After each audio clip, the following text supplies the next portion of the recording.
This story is very meaningful. Everyone should hear it. Listen to Brian tell the story. 3 years ago, I stood on the edge of my apartment balcony, staring at the city lights below, my hands trembling as I gripped the railing. My parents had just stormed in, their voices like thunder, accusing me of tearing our family apart. My dad's finger jabbed the air inches from my face, his eyes blazing with rage. "You've ruined us, Emily. All because you can't stand Claire having the spotlight." My mom's sobs echoed behind him, sharp and accusing. I tried to explain, my voice cracking, but they wouldn't listen. When I moved to shut the door, Dad shoved it back, his weight pressing against me. Panic surged through my chest. I pushed him hard. He stumbled, nearly fell, and for a split second I saw shock flicker in Mom's eyes before it turned to horror. "This isn't over," Dad growled as they left. "You'll be sorry." I slid to the floor, sobbing, my body shaking from the clash. That moment, raw, messy, and violent, was when I realized my family's betrayal had scarred me deeper than the accident that started it all. My name's Emily Harper. I'm 35 now, a quiet woman who used to think family was everything. Growing up, I was the steady one. Good grades, reliable job, always there when someone needed me. I've got dark hair I keep tied back, a habit from my days managing an office 2 hours from my hometown. I'm not flashy. Jeans and a hoodie suit me fine, but I've got a stubborn streak that's kept me going through hell. 3 years ago, I survived a crash that broke my arm and nearly took my ability to walk. But what really broke me? The silence from the people I loved most. This is my story, how a drunk truck driver's mistake exposed my family's true colors, how lies twisted everything, and how I'm still figuring out if there's a way back from it all. It started on a rainy night, the kind where the world feels heavy and blurred. I was driving a borrowed car, my friend Jake's beat-up sedan, humming along to some old rock song to stay awake. My phone buzzed earlier that day with Mom's voice, breathless and giddy. "Claire's in labor. They're taking her to the hospital now." Claire, my little sister, the golden child who could do no wrong. She was 32 then, married to Mark, a slick lawyer with a smile too perfect to trust. I'd always felt a step behind her. Her dance recitals got the applause, her engagement got the tears of joy. But I loved her fiercely. So when I heard about the baby, I didn't think twice. I grabbed Jake's keys, told my boss I'd be back in a couple days, and hit the road to surprise her. The highway stretched dark and endless, rain pelting the windshield like tiny fists. I remember gripping the wheel, my knuckles white, telling myself it'd be worth it to see Claire's face when I walked in. Then out of nowhere, headlights flared, too close, too fast. A truck swerved into my lane, tires screeching. I yanked the wheel, but it was too late. Metal crunched, glass exploded, and the world spun black. Pain hit like a wave when I came to, pinned in the wreckage, rain soaking my face through a shattered window. My left arm throbbed, bent wrong, and my legs felt like dead weight. I couldn't move, couldn't think past the terror clawing my throat. "Help!" I whispered, voice lost in the storm. Paramedics found me, I don't know how long after. Their voices were sharp, urgent, cutting through the haze. "Stay with us, ma'am. You're gonna be okay." They pried me out, strapped me to a stretcher, and I faded in and out as the ambulance screamed toward the nearest hospital. I woke up in a sterile room, machines beeping, my arm in a cast, my legs braced. The pain was a dull roar, but my first thought wasn't about me. It was them. Mom and Dad. They'd know, right? They'd come. I'd been there for every family crisis. Surely they'd be here for mine. Days crawled by, each one a fog of meds and disappointment. My nurse, a kind woman named Rita, kept me updated. "No calls yet, sweetie," she'd say, her eyes soft with pity. I'd nod, forcing a smile, but inside, my chest tightened. Where were they? Jake showed up first, his lanky frame bursting through the door with a grin that didn't match the worry in his blue eyes. "Jesus, Em, you scared the hell out of me," he said, dropping a bag of my favorite snacks on the bed. "You look like crap, but you're alive, so I'll take it." I laughed, weak but grateful, and he stayed, cracking dumb jokes to keep my spirits up. Then Sarah came, my co-worker, a nurse herself, all business in her scrubs. "We've got you covered," she said, her voice firm.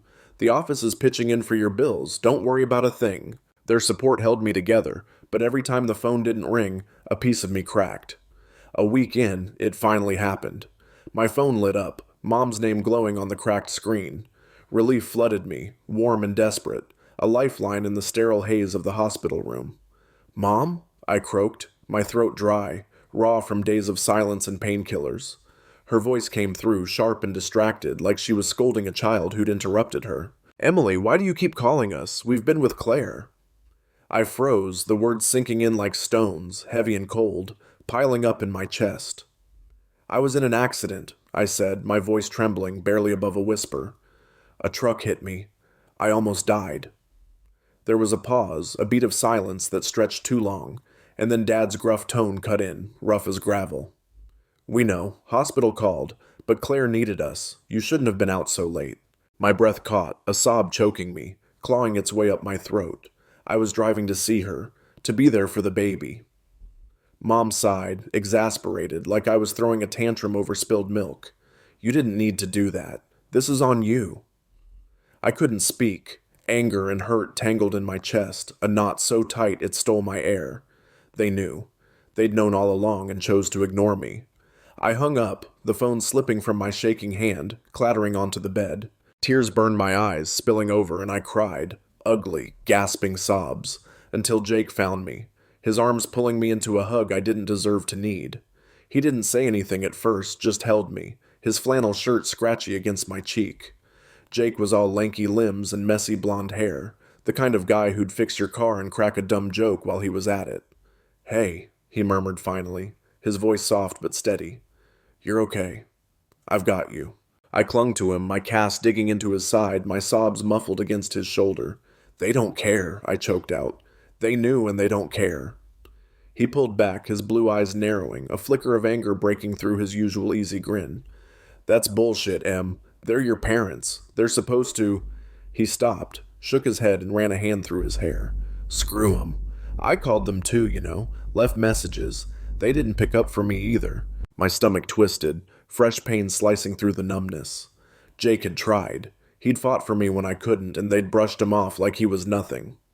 The hospital room felt smaller after that, the white walls closing in, the beeping machines mocking me with their steady rhythm. Rita, my nurse, came by later, her round face creased with concern.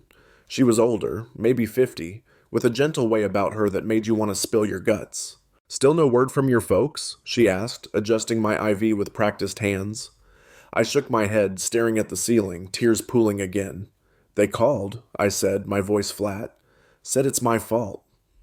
Her hands stilled, and she looked at me, her brown eyes sharp. "Honey, a drunk driver hit you. How's that your fault?" I shrugged, the motion tugging at my sore arm. "They think I shouldn't have been driving. Said Claire needed them more." Rita's lips pressed into a thin line, and she muttered something under her breath, sounded like "damn fools," before patting my good hand. "You've got people here who care. Focus on that." She was right, I guess. Jake and Sarah became my anchors. Sarah rolled in the next day, her dark ponytail swinging, her nurse scrub swapped for a hoodie and jeans. She was 38, a single mom with a kid in middle school, and she didn't mess around. "Heard about your parents," she said, dropping a stack of paperwork on my tray table. "They're assholes, but look, office pooled some cash. Your bills are covered for now." I stared at her, gratitude warring with shame. "I can't pay you back yet," I mumbled. She waved a hand, dismissive. "Don't care. You'd do the same for me." She was right. I would've. But it didn't stop the ache, the feeling that I was a burden now, a broken thing my family had tossed aside. Then there was Tyler, the paramedic who'd pulled me from the wreck. He showed up a few days later, still in his uniform, a wiry guy with a buzz cut and a nervous energy. "Just wanted to check on you," he said, shifting on his feet by the door. "Saw your name on the report, figured I'd see how you're holding up." I managed a weak smile, surprised he'd bothered. "Thanks, I'm alive, at least." He nodded, scratching the back of his neck. "That was a bad one. Truck driver was 3 times the limit. You're lucky." Lucky. The word tasted bitter, but I didn't argue. Tyler lingered, like he wanted to say more, then handed me a card. "If you need to talk about the crash or whatever, I've seen a lot." I took it, not sure I'd call, but his kindness stuck with me, a small light in the dark. Days bled into weeks, and I pieced together the truth from scraps. Rita told me the hospital had called my parents first. My employee ID gave them my info, and they'd tracked down Mom and Dad within hours. "They said not to contact them again," she admitted, her voice low, like she hated delivering the blow. "Told us to focus on your sister." My jaw clenched, a fresh wave of betrayal crashing over me. They'd known I was trapped, bleeding, alone, and they'd hung up on me. Literally. The hospital had called my job next, which is how Sarah and Jake found out. My parents hadn't just ignored me, they'd erased me. I tried to call Claire once, late one night when the pain meds wore off and the loneliness hit hard. My finger hovered over her number, my heart pounding. Maybe she didn't know. Maybe Mom and Dad hadn't told her. I hit call, holding my breath as it rang. Voicemail. "Hey, it's Claire. Leave a message." Her voice was bright, happy, a punch to my gut. "Claire," I started, my voice shaking. It's me. I was in an accident. I'm okay, but I need you. Please call me." I hung up, waiting, staring at the phone like it might save me. It didn't ring. Not that night, not the next. She never called back, and that silence hurt worse than the crash. Discharge day came, and Jake drove me home in his rattling sedan, the same one I'd wrecked, now patched up with duct tape and grit. "You're staying with me till you're steady," he said, not asking. I nodded, too tired to fight. His apartment was a mess, tools scattered, pizza boxes stacked, but it felt safe. Sarah came by with her kid, Mia. Not my niece, just a coincidence. A wiry 12-year-old with her mom's sharp eyes. "Heard you're a badass now," Mia said, grinning as she handed me a get-well card she'd drawn. It was crooked, with a stick figure me punching a truck. I laughed, the first real laugh in weeks, and it loosened something in me. But the peace didn't last. A month later, I got the call from Ben, my cousin. Tall, loud, the family joker. "Em, what the hell's up with you and your folks?" he asked, his voice curious but edged. "They're saying you flipped out after the accident, cut them off." I gripped the phone, my pulse racing. "That's not what happened," I said, my words tumbling out. "They ditched me, Ben. I almost died, and they didn't care." He whistled low. "Damn, that's cold. They're spinning it different, saying they tried to help and you ghosted." I felt sick, the lies twisting the knife deeper. They're lying.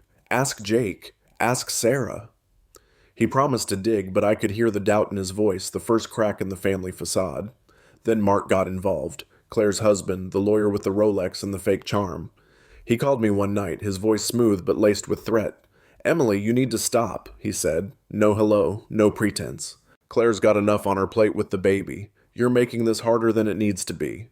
I bristled, my anger flaring. "Harder for who? I was in a hospital bed, Mark. They didn't even show up." He laughed, a short, cutting sound. "You're not the victim here. You drove late, took a risk. They had to prioritize. Let it go."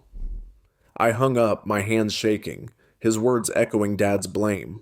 Mark wasn't just defending Claire. He was protecting his perfect life, and I was the glitch he wanted gone. Then Mark got involved. Claire's husband, the lawyer with the Rolex and the fake charm. He called me one night, his voice smooth but laced with threat. "Emily, you need to stop," he said. "No hello, no pretense. Claire's got enough on her plate with the baby. You're making this harder than it needs to be." I bristled, my anger flaring. "Harder for who? I was in a hospital bed, Mark. They didn't even show up." He laughed, a short, cutting sound. "You're not the victim here. You drove late, took a risk. They had to prioritize. Let it go." I hung up, my hands shaking, his words echoing Dad's blame. Mark wasn't just defending Claire. He was protecting his perfect life, and I was the glitch he wanted gone. The next twist came from Tyler, the paramedic. He texted me out of the blue. "Heard something weird. Truck drivers claiming someone tipped him off to flee the scene. Cops are looking into it." My heart stopped. "What does that mean?" I texted back, my fingers clumsy. "Not sure," he replied. "Just thought you should know. Stay safe." I sat there, staring at the message, a chill creeping up my spine. Was it random or connected? I didn't know, but it added a shadow to everything, a nagging fear I couldn't shake. 3 years passed like that, me rebuilding, my family fading into a bitter memory. I got a new job, closer to home, managing a small warehouse. It wasn't glamorous, forklifts humming, crates stacking, the air thick with dust, but it paid the bills and kept me busy. I moved into a tiny apartment, all mine, with a balcony where I'd watch the stars and try to forget. The place was a shoebox, peeling paint and a leaky faucet, but it was my sanctuary. Jake and Sarah stayed close, Tyler checked in sometimes, and I kept my head down. But the past doesn't stay buried. It came roaring back with Linda's call, and that's when the real storm hit. Family secrets, lies, and a fight that'd test everything I had left. Those 3 years weren't easy. I'd wake up some nights, heart racing, the crash replaying in my head. Headlights blinding, metal screaming, my own scream swallowed by the rain. Driving was the worst. I'd white-knuckle the wheel, palms sweaty, every truck on the road a ghost of that night. But I pushed through, built a routine. Work, home, repeat. Jake dragged me out sometimes, his grin infectious as he shoved a beer in my hand at some dive bar. "You're not a hermit yet, Em," he'd tease, his voice cutting through my fog. Sarah was sterner, showing up with coffee and a lecture if I got too quiet. "You're not defined by them," she'd say, her eyes fierce. "Don't let 'em win." Tyler texted now and then, short updates. "Still on the job, how you holding up?" And I'd reply, keeping it light, though his mention of the truck driver lingered, a loose thread I couldn't pull. I thought I'd moved on, or at least locked it away. Then Linda called. It was a Tuesday night, late March, the air cool on my balcony as I sipped tea, the city lights flickering below. My phone buzzed, her name flashing, and my stomach flipped. Linda was Mom's older sister, a retired teacher with a big heart and a bigger mouth. Family gossip flowed through her like water. "Emily, hun," she started, her voice warm but tinged with worry. "What's going on with you and your folks?" I frowned, setting my mug down, the ceramic clinking against the rusted railing. "What do you mean?" I asked, my pulse ticking up. She sighed, long and heavy. "They threw Claire a party last week, her promotion. Whole family was there. Your name came up and they said you've been shutting them out. Said they didn't know about your accident till days later, tried calling, and you wouldn't talk. They miss you, sweetie." My blood ran cold, then hot, a flush of anger creeping up my neck. "That's a lie," I said, my voice sharp, cutting through the night air. "They knew, Linda. The hospital called them first. They told them not to bother them again." She went quiet, the silence thick, and I could almost hear her piecing it together. "Tell me everything," she said finally, her tone shifting, soft but firm, like she was ready to fight. So I did. I paced the balcony, my bare feet cold on the concrete, spilling it all. The crash, the hospital, Mom and Dad's call blaming me, Claire's silence. My voice broke as I got to the part about driving to see her. "I just wanted to be there for her," I said, tears stinging my eyes. "And they acted like I was nothing." Linda gasped, a small, wounded sound. "Oh, honey, I had no idea. They're saying something else entirely, making it sound like you cut them off for no reason." I stopped pacing, gripping the railing, my knuckles white. "They're lying," I said, my anger boiling over. "They've been lying for 3 years." Linda didn't hesitate. "I believe you, Em. I'll set this straight. You've got people who'll back you up, right?" I nodded, though she couldn't see it. Jake and Sarah, they were there. She hummed, determined. "Good, I'll talk to them if I need to. This isn't right." I thanked her, my chest tight with relief and dread. I didn't know what setting it straight would do, but it was out now, a match struck in the dark. The next day Mark called, Claire's husband, the snake in a suit. I was at work, elbow deep in inventory sheets, when my phone rang. His name on the screen sent a jolt through me, a mix of fear and fury. I answered, keeping my voice steady. "What do you want, Mark?" He didn't waste time, his tone smooth but edged with ice. "Emily, you need to stop stirring the pot. Claire's finally happy. New job, new kid. You're dragging up old crap to make it about you." I laughed, a bitter sound that surprised me. "Me? I almost died, Mark. Your in-laws left me in a hospital bed and blamed me for it. This isn't about attention." He snorted, dismissive. "You drove late, took a risk. They had to pick Claire. Let it go or you'll regret it." My hands shook, rage bubbling up. "Regret it? They lied about me. You're okay with that?" He paused, then, "I'm protecting my family. You're not part of it anymore." He hung up, and I slammed the phone down. My coworker Tara, a wiry girl with a quick temper, looking over. "Who pissed you off?" she asked, eyebrow raised. "My sister's husband," I muttered. She smirked. "Sounds like a dick. Want me to slash his tires?" I half laughed, half cried, grateful for the distraction. But Mark's threat stuck, a splinter under my skin. He wasn't just defending Claire, he was guarding his world, and I was the crack in it. I called Jake that night, pacing my apartment, the hum of the fridge loud in the quiet. "Mark's coming for me," I said, my voice tight. "Told me to back off or else." Jake cursed, loud and creative. "That slimy bastard. What's his deal?" I sank onto my couch, the springs creaking. "He thinks I'm jealous of Claire, that I'm ruining her perfect life." Jake snorted. "He's projecting. Guy's got control freak written all over him. You need me to do anything?" I shook my head, though he couldn't see. Just be there, okay? His voice softened. Always, Em. You know that. Then Tyler texted, out of nowhere, pulling that loose thread tighter. Update on the driver, it read. Cops found a burner phone in his truck. Someone called him right after the crash, told him to run. Still digging. I stared at the screen, my heart pounding, a cold sweat breaking out. Who? I texted back, fingers trembling. Don't know yet, he replied. Could be nothing, just weird. Weird didn't cover it. My mind spun, random drunk or something more. I didn't have enemies, but Mark's call echoed, his "you'll regret it" ringing in my ears. Was I paranoid, or was this connected? I didn't sleep that night, the stars outside mocking me with their calm. Linda's promise kicked off a wildfire. Ben called next, my cousin, the loudmouth who'd always made me laugh. Em, family's buzzing, he said, his voice a mix of awe and unease. Linda's telling everyone your side. Some believe her, some don't. Your folks are pissed. I swallowed, my throat dry. What are they saying? He hesitated. That you're exaggerating. That they tried to reach you and you shut them out. Aunt Linda's calling bullshit, though. I closed my eyes, the weight of it pressing down. Thanks, Ben. Just keep me posted. He promised he would, but I heard the strain. He was caught in the middle, and I hated that for him. Tara, from work, turned into an unexpected ally. She'd overheard me venting to Sarah one lunch break, me ranting about Mark, the lies, the crash, and she jumped in, her eyes flashing. Your family's trash, she said, blunt as a hammer. My brother's a cop. Want me to dig into that driver thing? I blinked, caught off guard. You'd do that? She grinned, fierce. Hell yeah. I hate assholes who dodge responsibility. Give me a day. I didn't know if she'd find anything, but her fire lit something in me. A spark of fight I'd lost. 3 years of quiet shattered, and I was in the eye of it. Claire's silence hurt most. She hadn't called, hadn't texted, not even after Linda's crusade. I pictured her with Mia, her little girl I'd never met, and my chest ached. I'd wanted to be the cool aunt, the one with stories and hugs, but she didn't even know me.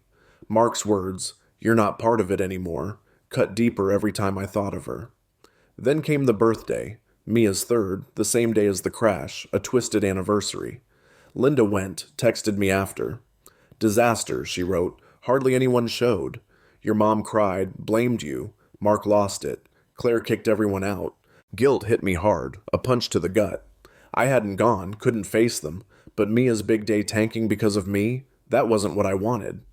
I was still reeling when my parents showed up. 3 years of nothing, then them at my door, fists pounding like they owned the place.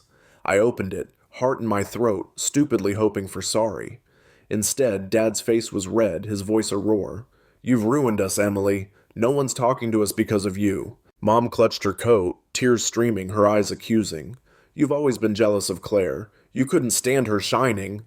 My chest burned, fury swallowing any hope. I told the truth, I snapped, my voice rising. You left me to die and lied about it. Dad stepped closer, his breath hot. You made this mess. Fix it. I moved to slam the door, done, but he shoved it back, his shoulder slamming the wood. Panic spiked. I pushed him hard, adrenaline surging. He stumbled, caught the wall, and Mom gasped, Emily, no! They stared, shocked, then Dad growled, This isn't over, and they stormed off. I slid down the door, my back pressed against the wood, my breath coming in sharp, ragged bursts. My hands shook, the cast long gone, but the ache in my arm flaring like a phantom. Tears blurred my vision, hot and relentless, spilling onto my knees as I curled into myself. I'd never hit anyone, never let anger take me that far. The image of Dad stumbling, Mom's horrified gasp, replayed in my head, a loop I couldn't stop. Guilt clawed at me, sharp and twisting. What had I done? But under it, a flicker of something else burned. They'd pushed me to this. They'd barged in, screaming, blaming, and I'd just wanted them gone. My apartment, my tiny refuge, felt violated, the air heavy with their rage and my shame. The buzzer rang an hour later, jolting me upright, my heart hammering. I wiped my face, stumbling to the intercom, half expecting them back for round 2. Who is it? I croaked, my voice hoarse. It's me, Jake said, his tone tight. Let me up, Em. I buzzed him in, relief washing over me, though it didn't touch the storm inside. He burst through the door minutes later, his boots thudding, his face dark with worry. What the hell happened? He demanded, dropping a bag of takeout on my counter. Linda called, said your parents showed up and it got ugly. I sank onto the couch, my legs weak, and told him, every word, every shove, my voice breaking as I got to the end. I pushed him, Jake. I didn't mean to, but he wouldn't stop. He cursed, pacing, his hands raking through his hair. They're unhinged, Em. Barging in here screaming at you? You defended yourself. I shook my head, tears welling again. I shouldn't have touched him. What if they twist it? Say I attacked them. Jake stopped, kneeling in front of me, his hands on my shoulders. Listen to me, he said, his eyes fierce. They don't get to rewrite this. You're not the bad guy. I wanted to believe him, but the doubt gnawed at me, a cold whisper I couldn't shake. Then the texts started. Family, one after another, a flood I couldn't stem. Ben first. Parents are telling everyone you went nuts. Attack them. What's your side? I typed back, fingers trembling, laying it out. Their lies, the fight, my panic. He replied fast. Damn, Em. I believe you, but they're convincing. Then Tara, my cousin, not the work one. Short-tempered, loyal, the one who'd fight anyone for family. Heard you hit Uncle Dave. True? I told her too, my stomach twisting as I hit send. Her response was instant. Good, he deserved it. I'm on your side. But others weren't. Uncle Ray, Dad's brother, sent a wall of text. You've gone too far, Emily. Your parents are devastated. Stop this drama. I turned off my phone, the words blurring into a chorus of blame. Sarah showed up that night, her kid Mia in tow, a whirlwind of energy with her backpack slung low. Heard from Jake, Sarah said, her voice clipped as she set a coffee thermos on my table. You okay? I nodded, though it was a lie, and Mia plopped next to me, her dark eyes wide. Did you really punch your dad? She asked, half awed, half curious. I managed a weak smile. No, just a push. He scared me. She grinned like it was a superhero story. Cool, my dad's a jerk too. Sarah shot her a look, language, but I laughed, a small crack in the tension. Sarah sat across from me, her face hard. They're spinning it, Em. Called me too, said you're unstable. I told him to shove it. Gratitude warmed me, but the fear lingered. What next? Next came Carla, my downstairs neighbor, a nosy retiree with a yappy dog and a knack for overhearing everything. She knocked the following morning, her gray curls bouncing, her terrier Buster sniffing my legs. Heard shouting last night, she said, her eyes gleaming with curiosity. Your folks, huh? Sounded rough. I sighed, leaning on the doorframe, too tired to dodge. Yeah, they're mad at me. She clucked her tongue, patting Buster's head. Family's a mess sometimes. My son hasn't called in years. You need anything, you holler, okay? I nodded, surprised by her kindness, though I knew she'd gossip to the whole building by lunch. The real blow landed with Claire's text, hours after Carla left. My phone pinged, her name a knife to my chest. Stay away from me and Mia, it read, cold and final. You're nothing to us now. I stared at it, my breath shallow, the words carving a hole where hope used to be. Claire, my little sister, the one I'd driven through a storm for, had cut me out like I was trash. Tears fell, silent and heavy, and I didn't fight them. I pictured Mia, 3 now, a stranger with Claire's eyes, and the loss hit fresh. I'd wanted to know her, to be her aunt, but they'd taken that too. Jake stayed over that night, crashing on my couch, his snores a steady hum against my racing thoughts. We need a plan, he'd said before nodding off, his voice firm. They're not done. He was right. Morning brought proof. Tara from work, not Cousin Tara, burst into the warehouse, her face flushed, waving her phone. My brother got something, she said, breathless. That truck driver? Someone paid him to ditch the scene. Cash, untraceable. He's clamming up, but it's fishy. My heart stopped, Tyler's text flashing back. Paid? I echoed, my voice faint. She nodded, fierce. Yeah, could be random, could be personal. You got enemies? I thought of Mark, his threat, his control, and my stomach churned. Maybe, I said, my mind spinning. Tara grinned, all teeth. Told you I'd dig. We'll get 'em. The family split widened. Linda called, her voice strained. Mia's birthday was a bust, she said. Hardly anyone came. Your parents' lies backfired. Your mom sobbed, said it's your fault. Mark yelled at me for spreading rumors. Claire sent everyone home. Guilt stabbed me, sharp and deep. Mia didn't deserve that, I whispered, my throat tight. Linda sighed. No, she didn't, but this is on them, Em, not you. I wanted to believe her, but the weight pressed harder. Mia's third birthday, my crash anniversary, ruined because of me. Then Carla's dog found something, Buster, digging under my welcome mat while she walked him. She knocked again, holding a folded note, her face pale. This was outside your door, she said, handing it over. I unfolded it, my hands cold, a scrawled message in block letters. Back off, or worse.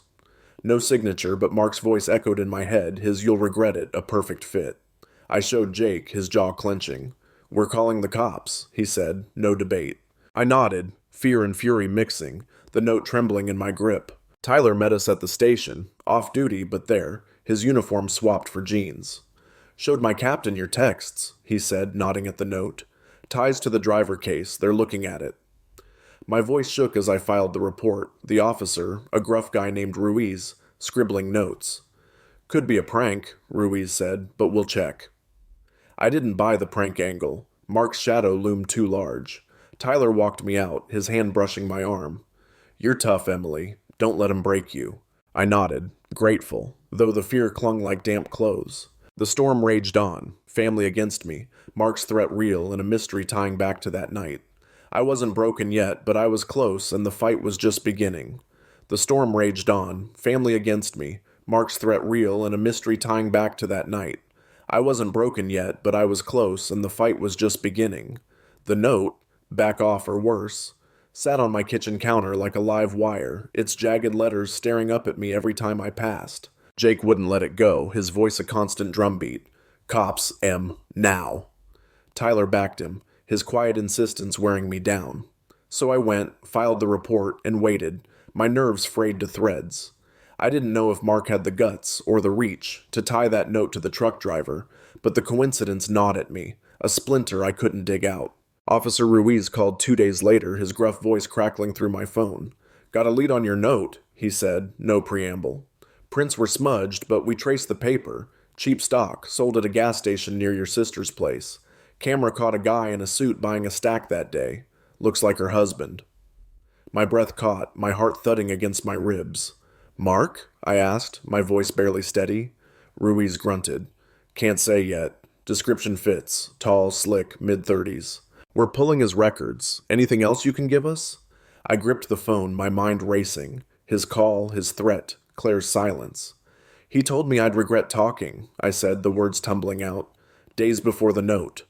Ruiz paused, then, noted, sit tight, we'll dig. I hung up, my hands trembling, a mix of vindication and dread pooling in my gut.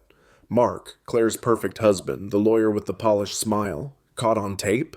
It fit too well, his control freak edge sharpening into something darker. I called Tara from work, my voice shaking as I spilled it. Holy shit, she said, her excitement crackling through. My brother's on it too, says they're cross-checking the driver's burner phone. If Mark's dirty, we'll nail him. I wanted to believe her, but fear coiled tighter. What if he wriggled free? What if he came after me harder? Jake stayed close, crashing on my couch again, his presence a shield I didn't deserve but couldn't refuse. He's a coward, he said over breakfast, stabbing his eggs like they'd offended him.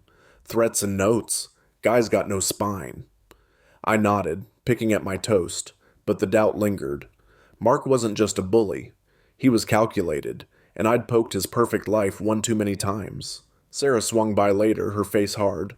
Cops called me, she said, setting her bag down. Wanted to confirm your story, hospital, payments. I told him everything. They're serious, Em.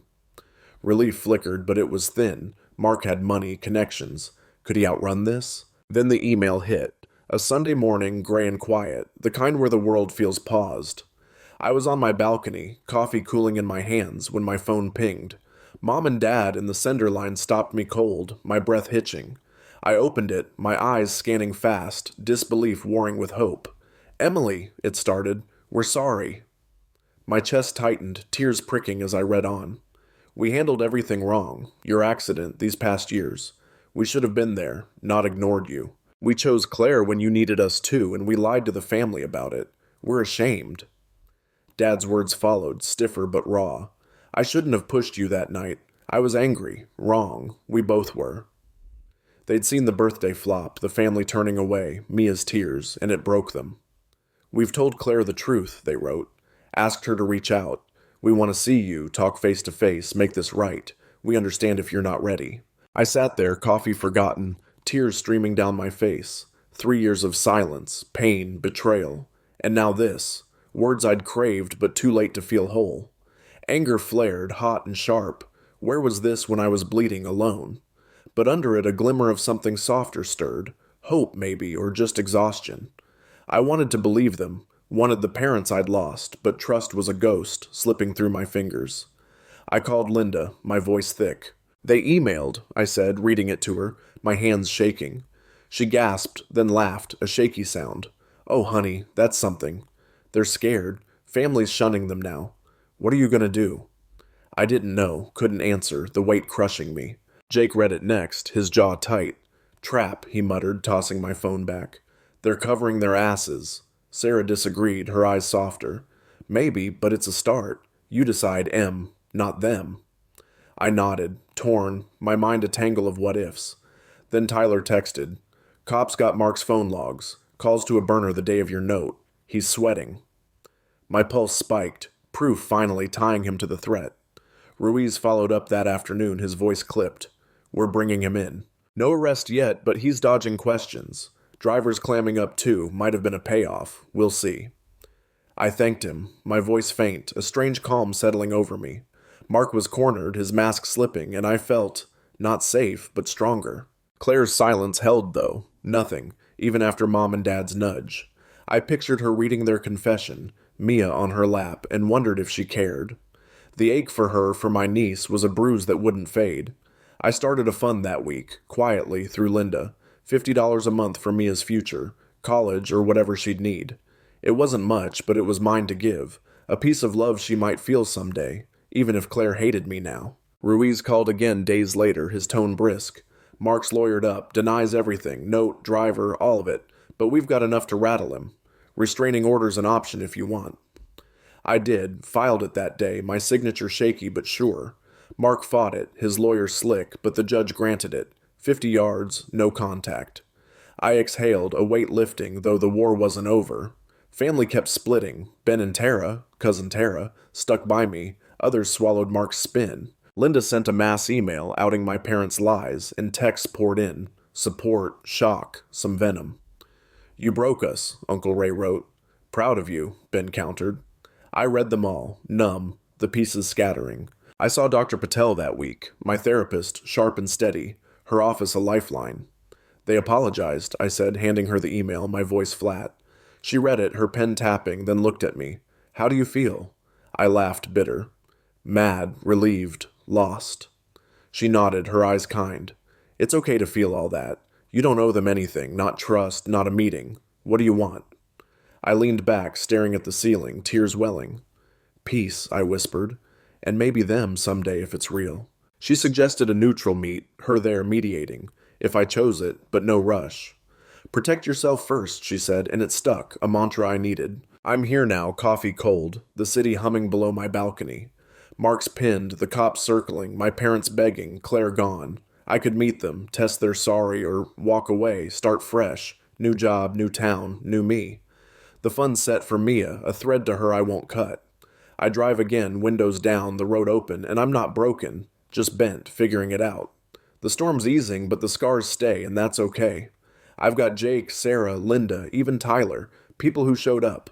Maybe that's enough. I'm still standing here, coffee long gone cold, the city lights flickering below my balcony like they're trying to tell me something.